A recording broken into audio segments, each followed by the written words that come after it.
Kale sat alone in his observation lab on Station Erithus Prime and stared at the data on his screen for what felt like the 100th time that morning. And still, none of it made any sense to him at all. He was Dravani, tall and slender, with skin that glowed faint blue when he was calm and bright violet when he was anxious. And right now, his glow was shifting somewhere between the two, because the file in front of him was the most contradictory xenobiology report he had ever tried to write in his entire career. The subject of his study was humanity. Humans had joined the Galactic Council only 12 standard cycles ago, which made them one of the youngest species in the Alliance. And in that short time, they had earned a reputation that confused every analyst in the diplomatic corps. They were classified as a Class 4 social species, which placed them in the same category as the Faliri and the Lorens, and other gentle cooperative civilizations that valued bonding and community above all else. And on the surface this seemed correct, because humans did indeed bond with everything. They bonded with each other, and with alien species, and with animals, and with machines. And one human on the station had even named her cleaning drone and got upset when it was replaced. They cried at music, and they laughed at things that were not funny, and they carried pictures of their families everywhere, and they fed anyone who seemed even slightly hungry. But the biology told a completely different story. Kale scrolled through the data again and felt his skin pulse violet. Humans had forward-facing binocular eyes, the kind that evolution only gave to predators who needed to track and focus on prey across long distances. They had canine teeth designed for tearing meat. Their bodies produced adrenaline, a chemical that could temporarily increase their strength and speed and pain tolerance to levels that bordered on the extreme. Absurd. They had a cardiovascular system built for endurance that allowed them to chase prey across entire continents without stopping, running for days until whatever they were hunting simply collapsed from exhaustion. And buried deep in the classified section of the Human Integration Dossier was a note that Kale had read 6 times and still could not fully process. It was labeled Predator Response, Fight-Flight Override, and it described a neurochemical state that could be triggered in humans under very specific conditions, a state in which their higher social functions did not shut down, but instead merged with their predatory instincts to create something the report described as directed lethal focus with full cognitive capacity intact. The trigger was simple and terrifying. Threaten something they loved. Kale closed the file and rubbed his luminous temples and tried to reconcile this information with what he had seen in the council chamber just 2 hours earlier. Ambassador Elena Vasquez, humanity's representative to the Galactic Council, had walked into the morning session carrying a tray of something she called cookies. She had made them herself in her quarters, using ingredients she had shipped from Earth at her own expense, and she had arranged them on the tray in neat little rows, and she had walked around the chamber, offering them to every single delegate with a smile so warm that even Councillor Thralvik, the stern insectoid speaker of the council who trusted almost no one, had taken one and eaten it, and then quietly asked for another. Vasquez was a small woman by human standards, with dark hair streaked with silver, and brown eyes that crinkled at the corners when she smiled, which was almost always. She wore her diplomatic uniform slightly rumpled, and she had a habit of humming to herself when she walked through the corridors, and she knew the name of every single maintenance worker on the station. She was, by every observable measure, one of the least threatening beings Kale had ever encountered, and yet she had the biology of an apex predator. Kale watched the live feed from the council chamber as the morning session continued, and he saw Vasquez notice one of the Faliri delegates struggling to reach a high console. The Faliri were small, barely half a meter tall, covered in soft fur with enormous eyes. And this one was stretching on the tips of its paws, trying to input data into a terminal that had been designed for much larger species. Vasquez walked over without being asked, knelt down, and gently lifted the Faliri delegate up to the console with both hands, holding the small creature steady while it worked. She did this as naturally as breathing, and she did not ask for thanks. And when the Faliri chirped gratefully, she just smiled and said, "Any time, little one."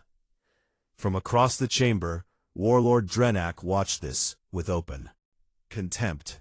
Drenak was Gorthali, nearly 3 meters tall, covered in dark green scales, with a jaw full of teeth designed to crush bone, and he commanded one of the most powerful military fleets in the galaxy. He leaned toward his aide and said in a voice that was not quite quiet enough, "Prey-wearing clothes, that is what they are, nothing more." His aide hissed in agreement. Kale made a note in his file. Gorthali leadership continues to underestimate humans based on social behavior alone. Recommend updating threat assessment protocols. The morning session moved on to the main topic of the day, which was a border dispute between the Gorthali Empire and the Laura Collective. The Laurans were a small civilization of delicate moth-like beings with translucent wings that shimmered in soft colors when they spoke. And they were one of the gentlest species in the galaxy, with no military and no weapons and no history of violence of any kind. Had been expanding into Lauran border space for months, and the Laurans had come to the council to beg for help. As part of the diplomatic process, a small group of Lauran children had been brought to the station as cultural ambassadors. A gesture of goodwill meant to show the council the face of the civilization that was asking for protection. There were 6 of them, small and luminous, with wings that had not yet fully developed. And they had been given a tour of the station that morning. Vasquez had volunteered to accompany them. Kale had watched the security footage of that tour, and what he saw had made his skin glow a deep and troubled violet. Vasquez had taught them a human game called tag in the station gardens. And when one of the smallest children had tripped and fallen, Vasquez had scooped it up and held it against her chest and whispered something soft until the child stopped crying. And the way she held that child, the look in her eyes, the set of her jaw beneath the gentle smile, it was the same expression Kale had seen in his research files. It was the look of a predator that had chosen something to protect. The session was halfway through the Lauran border discussion, when every light in the council chamber turned red, and a sound that Kale had never heard before echoed through the station. An emergency alarm. The main display shifted from the diplomatic agenda to a tactical readout, and every delegate in the chamber fell silent as the data appeared. An unidentified fleet had just dropped out of hyperspace less than 50,000 kilometers from the station. Kale felt his skin go solid violet from head to toe. And across the chamber, he watched Ambassador Vasquez slowly lower her coffee cup and look at the screen with those warm brown eyes that were already beginning to change. The fleet that had appeared on the tactical display was not large by galactic standards, but it did not need to be, because the station had almost no defenses of its own, and the nearest council fleet was 2 full days away at maximum speed. Councillor Thralvek's compound eyes swept across every screen in the chamber, as his mandibles clicked in rapid calculation. And then the communication array activated, and a voice filled the room that made half the delegates flinch. "I am Korath of the Gorthali Third Fang, and I am here for the Lauran delegation. You will hand them over to me within 1 standard hour, or I will breach your station and take them myself. And I do not care how many of you I have to walk through to do it." The transmission ended, and for 3 terrible seconds, nobody moved. Then the chamber erupted into chaos. The Lauran ambassador collapsed against his podium, with his wings folded so tight they looked like they might snap, and his bioluminescence flickered in patterns that meant raw, unfiltered terror in his language. A dozen delegates began shouting at once in languages the translation matrix could barely keep up with, and Thralvek slammed his forelimb against the speaker's console so hard it cracked the surface. "Order! I will have order in this chamber. Kale's hands were trembling as he pulled up everything he could find on Korath, and what he found was not encouraging at all. Korath was a rogue separatist who had broken away from Warlord Drenek's empire 6 months ago, and he was considered extreme even by Gorthali standards. And his political position was simple. Any species too weak to fight deserved to be consumed. The Lorens were his perfect target, weak and visible and present on a station that could not stop him. Kale looked across the chamber at Warlord Drenek, expecting to see fury at this challenge to Gorthali authority. But instead, he saw something far worse. Back in his seat, with his arms crossed, and his expression was the cold, satisfied look of a predator, watching someone else do his dirty work. When Thralvek turned to him and demanded assistance, Drenak simply bared his teeth in what passed for a Gorthali smile, and said, "This is an internal Gorthali matter, and I am under no obligation to intervene against my own kind on behalf of insects." He meant the Lorens. 3 other militant species in the chamber immediately adopted the same position, and suddenly the Lorens had no allies among anyone with actual military power. Thralvek called an emergency vote on a defense resolution, and that was when things got truly ugly. Delegate after delegate stood and argued not for defense but for surrender. The Valeth ambassador spoke first, his long neck swaying, as he said in his thin, reedy voice that the logical course of action was to hand over the Loren delegation and avoid unnecessary casualties on the station. The Crithian delegate agreed, citing a statistical analysis that showed a forced defense would result in a 73% chance of significant structural damage. A third delegate, a Moravi, whose name Kale did not catch, suggested that perhaps the Lorens should voluntarily present themselves as a gesture of peace. They were talking about handing over children. Kale felt sick in a way that went beyond biology. The Loren ambassador was on the floor now, his wings spread flat in the Loren posture of absolute despair. And the sounds he was making were not translatable, because they were not words. They were the sounds a parent makes when they understand that no one is coming to help. And through all of this, Ambassador Elena Vasquez sat perfectly still in her chair and said nothing. Kale had been watching her from the moment the alarm sounded, and what he was seeing frightened him more than the fleet on the tactical display. Had stopped smiling. In 12 cycles of human observation, Kale had never seen Vasquez without some version of her smile. Not when negotiations failed, not when she was insulted, not when she was exhausted. Never.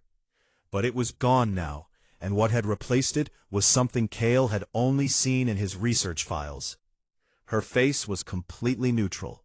Not angry, not afraid, not sad, just flat and empty of everything that normally made her human features so warm and expressive. Her eyes were the worst part. They were moving, not in the quick darting way that humans normally looked around a room, but in slow, deliberate sweeps, tracking each speaker in turn, and when they fixed on someone, they locked on with a stillness that made the skin on the back of Kale's neck glow bright violet. He pulled out his biometric scanner and aimed it at her from the observation gallery, and the readings that came back made him grip the railing with both hands. Heart rate, which was normally around 70 beats per minute, had climbed to 115. Her adrenal output had tripled in the last 4 minutes. Her cortisol levels were spiking in a pattern that matched the classified file exactly. Her pupils were dilated to nearly twice their normal size, and her pain receptors were being chemically suppressed by a flood of endorphins that her body was producing on its own without any external stimulus. His scanner flagged the file automatically. Predator response, active. Kale whispered, "Oh no," and no one heard him. Down in the chamber, the Moravi delegate was still talking about voluntary surrender when Vasquez moved for the first time. She did not stand up the way she normally did, with that easy, relaxed unfolding of limbs that made humans look boneless and comfortable everywhere they went. She stood up like something mechanical, one smooth motion with no wasted energy. Muscle in her body was aligned and her weight was centered, and her eyes were fixed on the main door of the chamber. She spoke, and her voice was different now. Not loud, not angry, just flat and precise, and stripped of every drop of warmth that normally lived in it. Where are the children right now? The question cut through the noise of the chamber like a blade, and for a moment, everyone stopped talking. A Faliri aide checked the station manifest and answered in a trembling voice. Holding Bay 7, Ambassador. They were moved there when the alarm sounded. Is Holding Bay 7 guarded? No, Ambassador, we did not have time to. Is it near the outer ring breach points? It is adjacent to docking corridor 9, which is, yes or no? Yes. Vasquez turned and walked toward the main door of the council chamber, and she did not look back, and she did not ask for permission, and she did not say goodbye. The delegates watched her go. In confused silence, Drenak let out a low rumbling laugh, and said to his aide, "The prey animal is running away. How predictable." But Kale was already moving, running from the observation gallery to the nearest communication terminal. Because he had seen the readings, and he knew what was happening, and he knew that Drenak was wrong in a way that the warlord could not possibly understand yet. Vasquez was not running away. She was moving toward the threat. He reached the terminal and opened a channel to the council chamber, and his voice was shaking when he said, "Counselor Thralvek, I need to address the chamber immediately. This is a priority biological alert." Thralvek's mandibles clicked in irritation. "We are in the middle of an emergency session, Observer." "Yes, and you need to understand what just walked out of your chamber, because every single one of you is looking at this wrong." He pulled up the biometric data on the main screen. Numbers glowed red in the dim emergency lighting of the council chamber. Ambassador Vasquez is not fleeing, she is not panicking, and she is not surrendering. Her biology has just shifted into a state that my species has never observed in a live subject. And if you do not understand what that means, then you need to listen to me very carefully right now, because something is about to happen on this station that none of you are prepared for. The chamber went quiet, and somewhere in the corridors below, moving fast and silent toward Holding Bay 7, Elena Vasquez reached down and pulled a fire axe from an emergency station on the wall. And she did not slow down for even a single step. Vasquez reached Holding Bay 7 in under 4 minutes, and the door slid open, and the scene inside nearly broke through the cold chemical focus that had taken over her brain. 6 Lauren children were huddled in the far corner of the bay, their small translucent wings pressed flat against their bodies, their bioluminescence flickering in rapid, terrified pulses that painted the walls in shades of pale blue and white. The smallest one was making a sound that did not need translation, a high, thin keening that was the universal language of a child who was afraid and did not understand why. Vasquez knelt in front of them, and for one brief moment, the thing that had been building inside her since the alarm sounded, pulled back just enough to let her voice come through, soft and steady. "Hey, little ones, look at me. Right here. That's it. I need you to listen to my voice, okay? Nobody is going to touch you. I'm right here and I'm not leaving. I need you to stay behind me. And stay quiet. Can you do that for me?" The smallest child reached out one trembling limb and touched Vasquez's hand, and she wrapped her fingers around it and held it gently for 3 seconds, and then she let go and stood up, and the softness vanished from her face, like a candle being blown out. She tapped the communication device on her wrist and spoke in a voice that was clipped and precise. "Captain Morov, this is Vasquez. Respond." The reply came immediately from the bridge of the UNS Resolve, the single human frigate docked at the station, and Captain Alexei Morov's voice was the kind of calm that only came from someone who had already made peace with whatever was about to happen. "Morov here. We have been monitoring. What is the situation on the station?" "There are 6 Lauren children in Holding Bay 7 with no security detail, and a Gorthali strike team is going to breach the outer ring within minutes. They are here for these children. Alexei. There was a pause on the line that lasted exactly 2 seconds. In those 2 seconds, Kale, who was monitoring the communication from the council chamber, watched Captain Marov's biometrics shift on the secondary display, and they shifted in exactly the same way that Vasquez's had shifted 10 minutes earlier. The same spike in adrenaline, the same suppression of pain receptors, the same dilation of pupils, the same cold mechanical focus flooding through every system in his body. Marov's voice came back, and it was no longer calm in the way that a relaxed person was calm. It was calm in the way that a weapon was calm, still and precise and utterly without doubt. Understood, we are already moving. Resolve is undocking now. I will handle the fleet, you handle the station. Keep those children alive, Elena.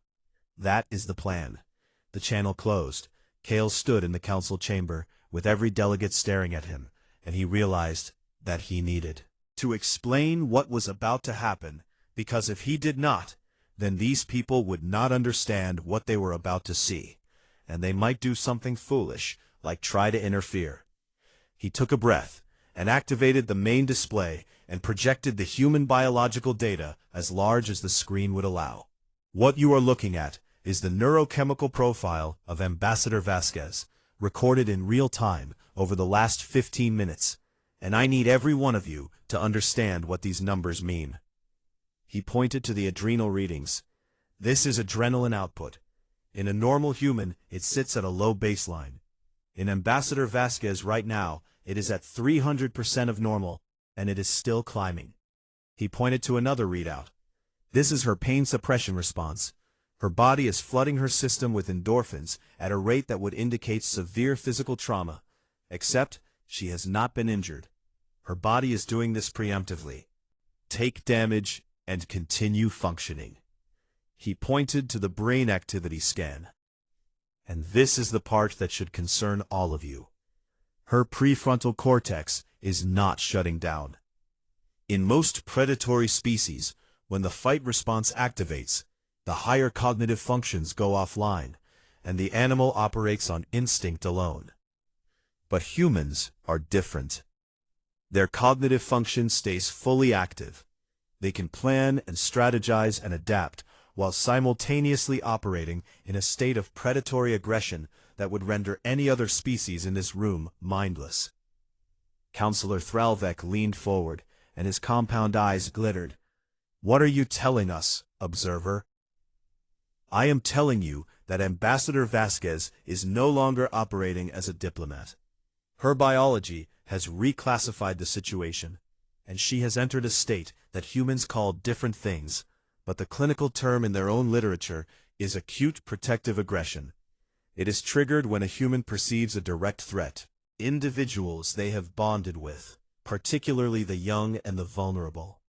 He paused and looked directly at Warlord Drenak. On Earth, the human homeworld, there are thousands of documented cases of individual humans in this state performing physical feats that should be impossible.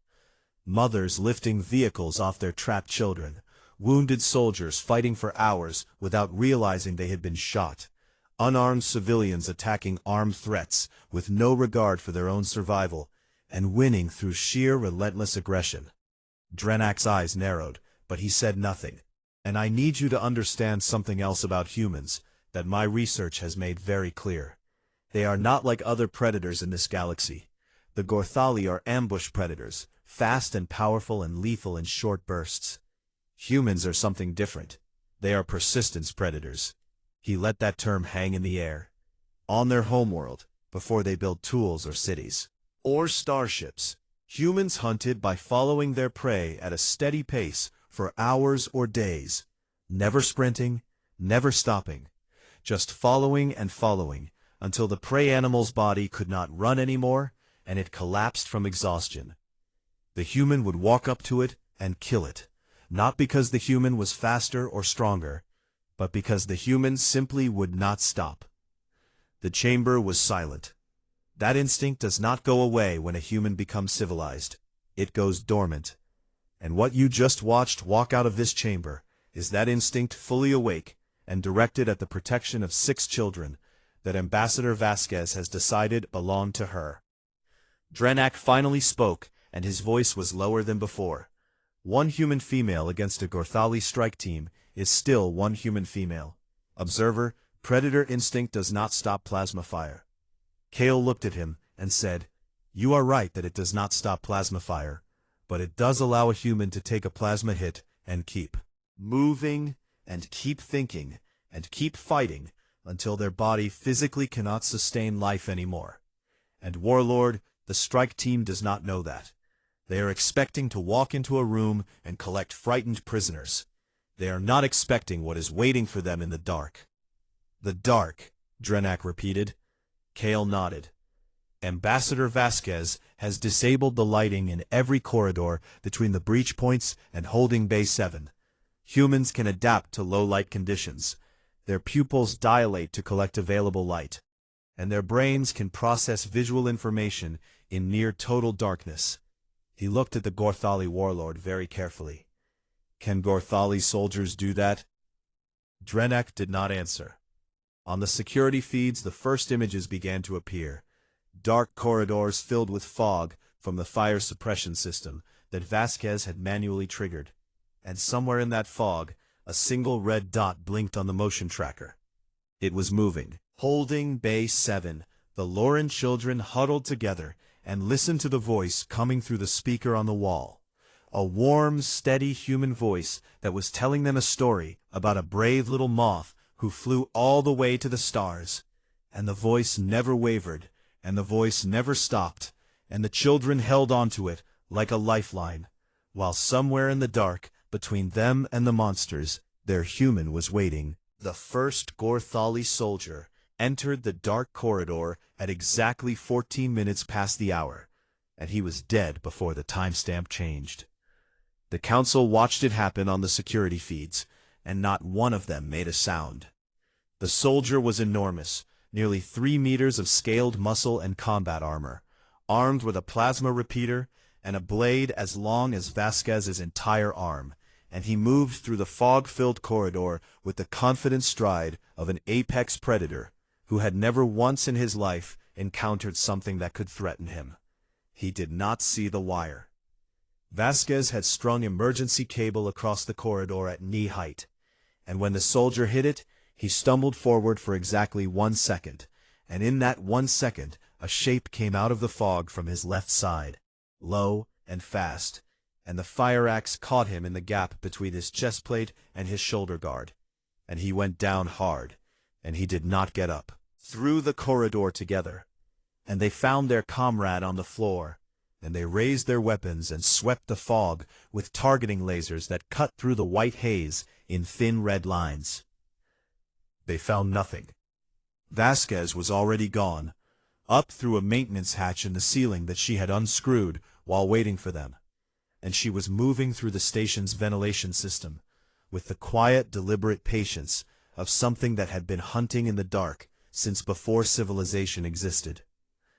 Kale stood in the council chamber and watched the feeds and tried to narrate what was happening, because most of the delegates could not understand what they were seeing.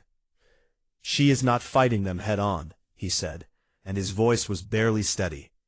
"She is isolating them. Human persistence predators do not engage in direct confrontation when they are outnumbered. They use terrain and patience and psychological pressure to break the prey's will to continue." The screen, the Gorthali strike team, had split into smaller groups to cover more ground, and this was exactly what Vasquez wanted. She had turned the station into a hunting ground. The fog from the fire suppression system filled every corridor with thick white haze that reduced visibility to less than 3 meters, and she had disabled every light source in the entire section. And in the dark and the fog, she was something the Gorthali soldiers had no framework to understand. She was a predator that could see when they could not. The feeds showed her moving through maintenance shafts and dropping down behind isolated soldiers, and then disappearing again before their companions could respond. And she never attacked the same way twice. and she never stayed in one place long enough to be cornered. She used the station itself as a weapon, sealing bulkhead doors to separate groups, venting coolant into corridors to create clouds of freezing mist that made the Gorthali sluggish, because they were cold-blooded and their muscles slowed in low temperatures. And she triggered decompression alarms in empty sections to draw soldiers away from the path to holding Base 7. In the council chamber, Drenak was leaning forward now, and he was no longer laughing. The Gorthali communication channels were being monitored, and Kale played them through the chamber speakers so the delegates could hear. At first the soldiers sounded annoyed, professionals dealing with a nuisance, but as the minutes passed, the tone changed. "I cannot see. There is something in the fog. Sergeant, where are you?" "Sergeant, respond." "Contact. I had contact on my left. It was fast. I could not track it. Where did it go?" "Vrecken is down. Something hit him from above. I did not see what. I did not hear anything. How did I not hear anything?" And then one transmission that made every delegate in the chamber go still. "There is something in the dark, and it is humming. It is making sounds. What is it? What is in here with us?" Vasquez was humming. She was moving through the ventilation above a squad of 4 Gorthali soldiers, and she was humming a melody that Kale later identified as a human lullaby, something soft and simple meant to soothe children to sleep. And she was humming it loudly enough for the soldiers to hear, but softly enough that they could not locate the source. It was the most terrifying thing Kale had ever heard, because it meant she was not afraid. She was not desperate. She was not running on pure survival instinct. She was calm enough and in enough control to wage psychological warfare while simultaneously managing the physical battlefield. She was thinking clearly, and she was choosing to make them afraid. Meanwhile, outside the station, the UNS Resolve was doing something that every naval tactician in the chamber said was impossible. Captain Morov had taken his single frigate directly into the middle of Korath's fleet, and he was fighting the way Vasquez was fighting. Not with superior firepower, but with superior willingness. The Resolve was smaller and weaker than every ship in the Separatist fleet, but Morov flew it like a human fought, close and relentless, and completely unconcerned with self-preservation. He used electronic warfare to blind their sensors, and then he flew so close to the enemy ships that they could not fire without hitting each other. And when they did hit the Resolve, he did not retreat. He accelerated, and he hit back, and he kept hitting back. The tactical display showed the Resolve taking damage that would have forced any other species to withdraw. Hull breaches on 3 decks, engine output down to 60%, forward weapons offline, and Morov did not slow down for a single second. Kale explained it to the chamber in a voice that had gone hoarse. This is what persistence predation looks like when applied to space combat. He is not trying to destroy the fleet. He is showing them that he cannot be stopped. He is showing them that no matter how much damage they do, he will keep coming. And eventually, they will have to ask themselves how much they are willing to pay to stay here. On the station, the Gorthali strike team was falling apart. 12 soldiers were down, and the rest were bunched together in a tight defensive formation, in a corridor 2 sections away from holding Base 7, and they were not advancing anymore. They were just standing in the dark, with their weapons raised and their eyes wide, and their communication channel full of heavy breathing. And then Vasquez took a hit. A plasma graze from a soldier who fired blind into the fog and got lucky, and the shot carved a line across her ribs that burned through her uniform and scorched the skin beneath. The council watched her on the security feed, watched her look down at the wound, watched her face register the hit, with a small tightening of her jaw, and then watched her keep moving as if nothing had happened. Kale pointed to the biometric display. Her body has released a massive endorphin spike in response to the injury. She can see the wound, but she cannot feel it. Her system has decided that pain is not relevant information right now and has shut it off. Drenak said something very quietly in Gorthali that the translator rendered as, "That is not possible." "It is not only possible," Kale said, "it is documented. Humans have fought with injuries that would kill most species in this room. Broken bones, punctured organs, massive blood loss, and they continued to function until the threat was eliminated. Their bodies will literally consume themselves to keep going if the trigger stimulus is strong enough." He looked at the warlord. "And the trigger stimulus in this case is 6 children who she has decided are hers to protect."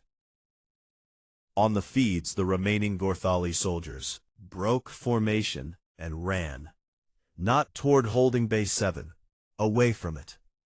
40 elite Gorthali soldiers, the best warriors of the Separatist army, routed and retreating from a single human female with a fire axe and a plasma burn, and absolute certainty in every fiber of her being that nothing in that darkness was going to get past her. Outside the station, Morov transmitted a single message to the remaining Separatist ships, his voice flat and exhausted and completely without mercy. "Leave now, or I will assume you are also here for the children, and I am not done yet." They left, every single one of them. The council chamber was so quiet that Kale could hear the hum of the ventilation system and the soft clicking of Thralvek's mandibles, and nothing else. And on the security feed for holding Base 7, the door opened, and Vasquez walked in, and the fire axe was red, and her side was burned, and her hands were shaking, because the adrenaline was finally fading. And her body was starting to realize what it had done to itself. She sat down against the wall, and looked at the 6 Lauren children who were staring at her, with their wings half open, and their bioluminescence pulsing in confused, beautiful patterns of light. She smiled, and it was the same smile she always had, warm and crinkled and real. "See," she said, and her voice cracked just a little. "Told you, nobody touched you." The smallest Lauren child crawled forward and climbed into her lap, and wrapped its undeveloped wings around her neck, and pressed its luminous face against her shoulder. And Elena Vasquez, who had just hunted 40 soldiers through the dark without flinching, held that child, and closed her eyes, and cried without making a sound. The council reconvened the next morning, and the chamber felt like a different place. It was the same room, with the same curved walls, and the same tiered seating and the same pale blue light filtering through the observation panels. But something fundamental had shifted in the air itself, something that every species in the room could feel, even if they could not name it. The delegates arrived early, which almost never happened, and they sat in their seats, and they did not talk to each other, and they waited. They were waiting for her. Ambassador Elena Vasquez entered the council chamber at exactly the scheduled time, and she was carrying a tray of coffee, because of course she was. Her left arm was bandaged from wrist to elbow, where the medical team had treated a series of cuts she had not even noticed during the fight. And she moved stiffly because the plasma burn across her ribs had been sealed but not yet fully healed. And she was wearing a clean uniform that was already slightly rumpled because that was just how humans wore clothes apparently. She walked into the room smiling her usual smile, and she began making her way around the chamber, offering coffee to the delegates, the same way she always did. But nothing was the same. Every single delegate in the room tracked her with their eyes as she moved.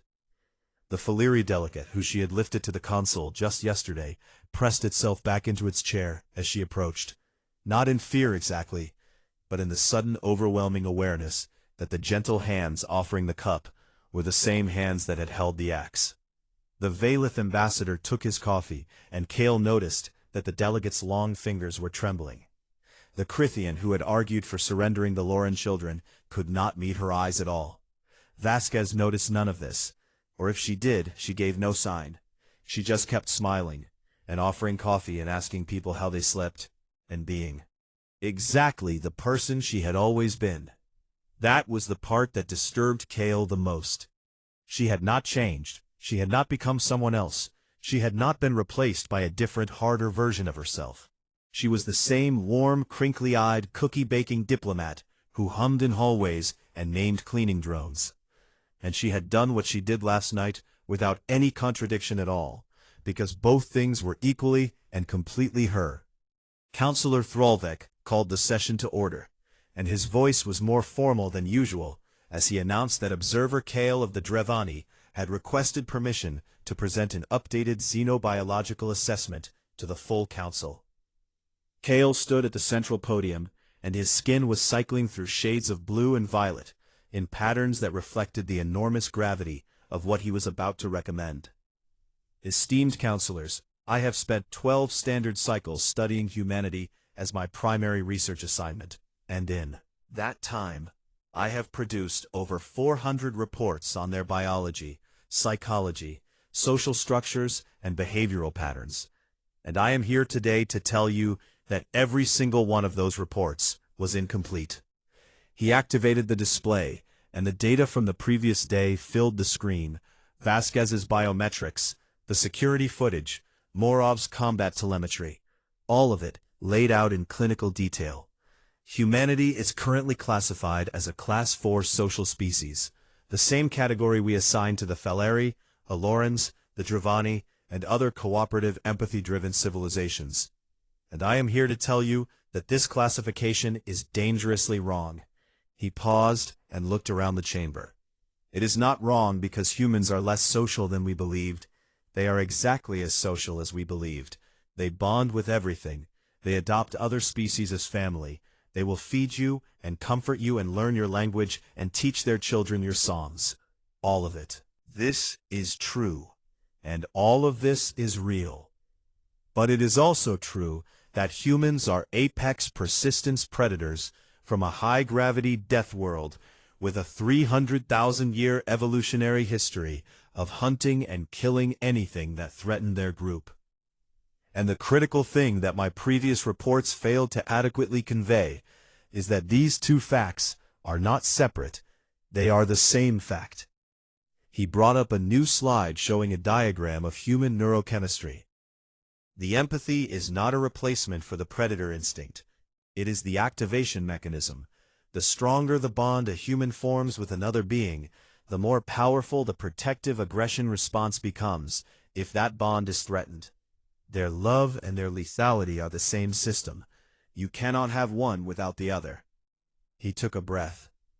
I am formally recommending that humanity be reclassified from Class 4 social species to Class 4 social, Class 12, Apex Predator, conditional. Swept through the chamber, because Class 12 was the highest predator rating in the Council system, and it had only ever been assigned to 3 species in the entire history of the galactic community, and none of those species were also classified as social. The conditional designation reflects the fact that the predator response is not constant. It is triggered specifically by threats to bonded individuals, particularly children and vulnerable beings. In the absence of such threats, humans are exactly what they appear to be, warm and cooperative and kind.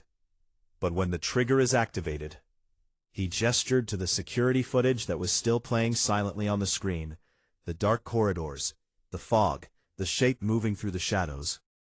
When the trigger is activated, you get what you saw last night, a species that can plan and adapt and strategize, while simultaneously operating at the highest level of predatory aggression we have ever measured in a sapient being. Species that will take damage, that should be immediately incapacitating and continue to function through it. A species that does not stop. He let that word hang in the air, the way he had let persistence predators hang the day before. They do not stop. They do not retreat. They do not calculate acceptable losses. When the trigger is active, a human will continue to fight until the threat is eliminated or their body physically ceases to function. And there is no middle ground. The chamber was utterly silent. Kale closed his presentation and said his final piece. My recommendation to this council is simple. Do not threaten what humans love. Do not test whether they are bluffing, because they are not capable of bluffing in this state. And understand that when a human says they will protect someone, they are not making a political statement or a diplomatic gesture. They are making a biological promise that their entire species spent 300,000 years evolving to keep. He stepped back from the podium, and the silence continued for a long time. Then Warlord Drenak stood. The chamber tensed, because Drenak was enormous, and his movements were always heavy with implicit threat, and nobody knew what he was going to do. He stepped down from his tier and walked across the chamber floor toward the human delegation section, where Vasquez was sitting, with her bandaged arm and her coffee cup and her crinkled eyes. She looked up at him, and she did not flinch, and she did not tense, and she did not reach for anything, because she was not in that state anymore. She was just Elena. And she watched the massive Gorthali warlord approach with the same patient warmth she watched everyone. Drenak stopped in front of her, and he stared down at her for a long time, and something moved behind his cold reptilian eyes, something that might have been the closest thing a Gorthali could feel to respect. Made every Gorthali aide in the chamber inhale sharply. He lowered his head and turned it to the side and exposed the back of his neck. It was the Gorthali submission gesture, the acknowledgement of a superior predator, a thing that no Gorthali had ever done to a non-Gorthali in the entire recorded history of their species. "I called you prey," he said, and his voice was rough and quiet. "I was wrong. You are something worse. You are a predator that loves, and that is the most dangerous thing I have ever seen." Vasquez looked up at him and smiled her warm, crinkled smile and said, "Would you like a cookie, Warlord?" He stared at her for another moment, and then he took one from the tin on her desk, and he ate it, and he returned to his seat without another word. He never called humans weak again. After the session ended, Kale returned to his lab and sat down to write the final addendum to his report on humanity. Archive and read by every species that ever considered interacting with the human race. He wrote for a long time, and deleted most of it, and wrote it again because he wanted to get it right. And when he was finished, the final entry read, "Addendum to Humanity File, Species Classification Update. Author, Observer Kale, Drevani Research Division. Do not threaten what they love.